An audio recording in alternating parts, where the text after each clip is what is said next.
ये हमारा एरिया है। हम चाहे माँ की गाली दें चाहे बहन की। तुम्हारी माँ को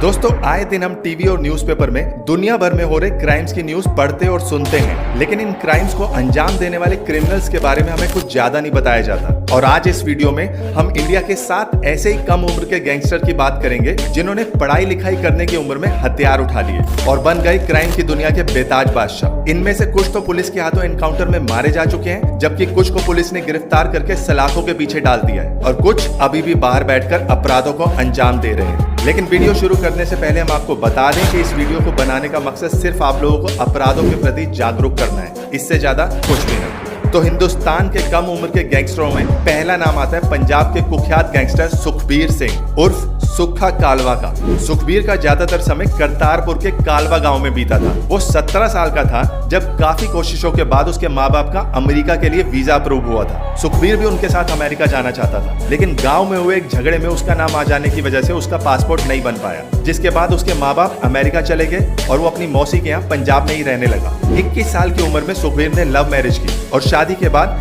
किसी तरह से पासपोर्ट बनवा के ये ऑस्ट्रेलिया चला गया, लेकिन वहाँ पत्नी के साथ विवाद होने के बाद ये वापस जलंधर आ गया। वापस आने के बाद ये बुरी संगत में पड़ गया और इसी के साथ जन्म हुआ कुख्यात गैंगस्टर सुक्खा कालवा का। और देखते ही देखते सुक्खा कालवा के खिलाफ पंजाब, हरियाणा, राजस्थान और वेस्ट बंगाल में कई मुकदमे दर्ज हुए, जिनमें हत्या के प्रयास, लूट और मारपीट जैसे करीब 50 से भी ज्यादा मामले शामिल हैं। सुक्खा को सोशल मीडिया का बड़ा शौक था। वो सोशल मीडिया पर हमेशा एक्टिव रहता था, जहां पर वो अक्सर हथियारों के साथ अपनी तस्वीरें पोस्ट किया करता था। कहा जाता है सुक्खा कालवा किस्मत का बड़ा धनी था। उसका 4 बार पुलिस से सामना हुआ, लेकिन हर बार वो पुलिस की गोली से बच गया। लेकिन आखिरकार पुलिस ने उसे गिरफ्तार कर ही लिया और 21 जनवरी 2015 के दिन जालंधर कोर्ट में पेशी के बाद जब पुलिस उसे वापस नाभा जेल ले जा रही थी तो 2 फॉर्च्यूनर कार ने पुलिस की वैन को घेर लिया, जिसके बाद कार से आए बदमाशों ने पुलिस की मौजूदगी में सुक्खा कालवा पर गोलियां बरसानी शुरू कर दी। कहा जाता है इन बदमाशों की संख्या 15 से 20 के करीब थी और उन्होंने सुक्खा पर 60 से भी ज्यादा गोलियां चलाई थी, जिसके बाद सुक्खा कालवा की मौके पर ही मौत हो गई। इस लिस्ट में अगला नाम आता है मध्य प्रदेश के कुख्यात गैंगस्टर छोटू चौबे का, जो कि सोशल मीडिया पर गैंग ऑफ 2222 के नाम से गैंग चलाता था और सभी बदमाशों को इस गैंग से जुड़ने के लिए कहता था, चाहे छोटू चौबे की गाड़ियां हो या उसका पर्सनल नंबर या फिर उसके साथियों का मोबाइल नंबर हो, इन सब में नंबर 2222 जरूर होता था। इसलिए छोटू चौबे ने अपने गैंग का नाम 2222 रखा था। छोटू चौबे ने अपराध की दुनिया में काफी छोटी उम्र में ही कदम रख लिया था और पिछले 3 सालों में उसने कई बड़ी वारदातों को अंजाम दिया, जिसमें लूट, हत्या के प्रयास, अवैध वसूली और मारपीट जैसे करीब 16 मामले शामिल है। मध्य प्रदेश पुलिस ने इसके ऊपर 10,000 रुपए का इनाम भी रखा था और इसी साल जनवरी 2022 में पुलिस ने छोटू चौबे को गिरफ्तार कर लिया और फिलहाल वो जेल की सलाखों के पीछे सजा काट रहा है। इंडिया के कम उम्र के गैंगस्टर में अगला नाम आता है सोनीपत के पलड़ा गांव में जन्मे कुख्यात गैंगस्टर अक्षय पलड़ा का। अक्षय सिर्फ 15 साल का था जब पहली बार इसके ऊपर 2 हत्याओं का मामला दर्ज किया गया। दरअसल गांव के किसी आपसी झगड़े में इसके चाचा को किसी ने थप्पड़ मार दिया था और इसी का बदला लेने के लिए अक्षय ने 2 लोगों की हत्या कर दी, जिसके बाद उसे गिरफ्तार कर जेल भेज दिया गया। लेकिन अक्षय बहुत शातिर था और मौका मिलते ही वो जेल से फरार हो गया। इसके बाद अक्षय हरियाणा, यूपी, पंजाब और राजस्थान के most wanted gangster Lawrence Bishnoi के टच में आया, जिसके बाद मानो उसे किसी चीज का खौफ ही नहीं रहा और वो एक के बाद एक कई संगीन अपराधों को अंजाम देता चला गया, जिसमें हत्या, लूट, फिरौती और रंगदारी जैसे तमाम अपराध शामिल थे। कहते हैं अक्षय लोगों में दहशत फैलाने के लिए अपने टारगेट को 1 या 2 गोलियां नहीं बल्कि 30 से 40 गोलियां मारता था, ताकि लोगों में उसके नाम का डर पैदा हो। उसके इन्हीं अपराधों को देखते हुए हरियाणा पुलिस ने उसके ऊपर 2 लाख रुपए का इनाम भी रखा था, जिसके बाद 11 जून 2019 को पंजाब पुलिस ने उसे गिरफ्तार कर लिया और फिलहाल वो जेल की सलाखों के पीछे सजा काट रहा है। हिंदुस्तान के कम उम्र के गैंगस्टरों में अगला नाम आता है पंजाब के कुख्यात गैंगस्टर देवेंद्र बंबिया का। माँ बाप का इकलौता लड़का और अपनी 2 बहनों का इकलौता भाई देवेंद्र बंबिया वैसे तो अब इस दुनिया में नहीं है, लेकिन वो जब तक जिया अपराध करने के मामले में उसने सबको पीछे छोड़ दिया। वो सिर्फ 18 साल का था जब किसी मर्डर के मामले में पहली बार उसका नाम सामने आया। पढ़ाई लिखाई करने वाला देवेंद्र बंबिया स्कूली दिनों में कबड्डी का शौक रखता था, लेकिन जब वो बीए के आखिरी साल में था तो गांव में किसी लड़के का मर्डर हो गया, जिसमें देवेंद्र बंबिया का नाम भी आया और उसे गिरफ्तार कर जेल भेज दिया गया। लेकिन साल 2010 में जब एक पेशी के दौरान इसे फरीदकोट ले जाया जा रहा था तो मौका मिलते ही ये वहां से फरार हो गया, जिसके बाद इसने कभी पीछे मुड़ के नहीं देखा और एक के बाद एक कई अपराधों को अंजाम देता गया। कहा जाता है देवेंद्र बंबिया बेहद शातिर और बेरहम था और किसी को मारने से पहले वो एक बार भी नहीं सोचता था। उसके खिलाफ 20 से भी ज्यादा मामले दर्ज थे। जिसमें मर्डर, लूट और मारपीट जैसे कई मामले शामिल हैं। फरवरी 2016 में बम्बिया ने सरपंच रवि ख्वाजगे की एक विवाह समारोह के दौरान 14 गोलियां मारकर हत्या कर दी, जिसके बाद वो लगातार पुलिस की हिट लिस्ट में था। और सितंबर 2016 में पुलिस को जब उसकी लोकेशन की जानकारी मिली तो मौका मिलते ही पुलिस ने उसे 3 गोलियां मारकर उसका एनकाउंटर कर दिया। उस समय देवेंद्र बम्बिया की उम्र सिर्फ 24 साल की थी।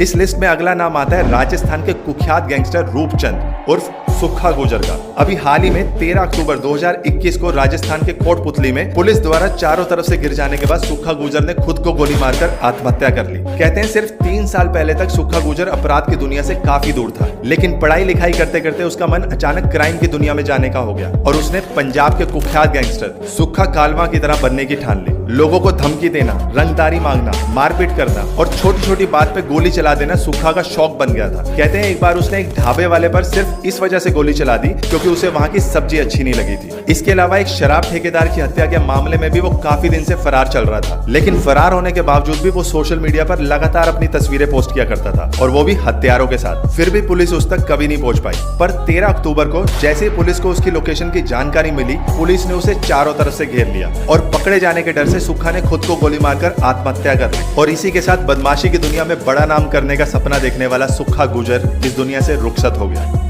इस लिस्ट में अगला नाम आता है कोलिश राजपूत उर्फ पुखरा दादा का। राजस्थान के अजमेर शहर के बियावर जिले का रहने वाला कोलिश राजपूत भी अब इस दुनिया में नहीं है। अभी पिछले साल ही इसकी 6 गोलियां मारकर हत्या कर दी गई थी। बहुत ही कम उम्र में अपराध की दुनिया में एक बड़ा नाम बन जाने वाले कोलिश राजपूत ने राजस्थान में बिच्छू गैंग के नाम से अपनी एक गैंग बनाई, जो राजस्थान में कई अपराधों को अंजाम दिया करता था, जिसमें हाईवे पर गाड़ियों को लूटना और धमकी जैसे अपराध शामिल हैं। सिर्फ 18 साल की उम्र में क्राइम की दुनिया में कदम रखने वाले कोलिश राजपूत पर कुल 36 मामले दर्ज थे। गैंगस्टर बनने से पहले कोलिश एक सरकारी नौकरी करना चाहता था, लेकिन कम उम्र में ही माँ बाप का साया सर से उठ जाने के कारण वो अपना रास्ता भटक गया और क्राइम की दुनिया में आ गया, जिसकी शुरुआत उसने अवैध शराब की तस्करी से की और फिर एक के बाद एक कई अपराधों को अंजाम देता चला गया और आखिरकार 22 साल की छोटी सी उम्र में ही किसी आपसी रंजिश के चलते उसकी हत्या कर दी गई।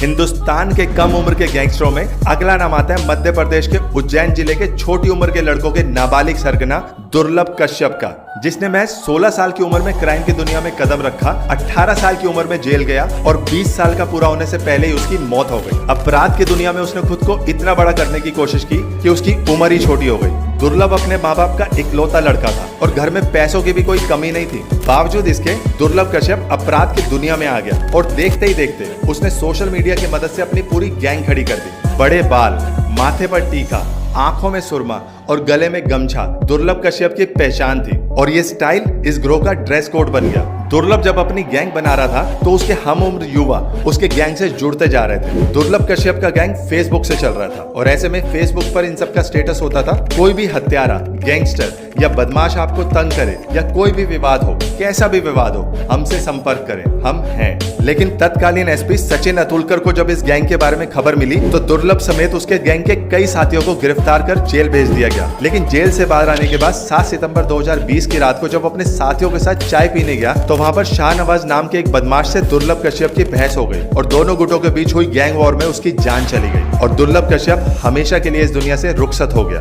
तो दोस्तों, ये थे हिंदुस्तान के कुछ कम उम्र के गैंगस्टर जिन्होंने पढ़ाई लिखाई करने की बजाय अपराध की दुनिया का रास्ता चुना और आज ये सब कहां है ये आपने इस वीडियो में देख ही लिया। तो अगर आप भी इसी उम्र में हैं तो आपसे अनुरोध है कि आप पढ़ाई लिखाई कीजिए और अपना और अपने देश का नाम रोशन कीजिए। धन्यवाद।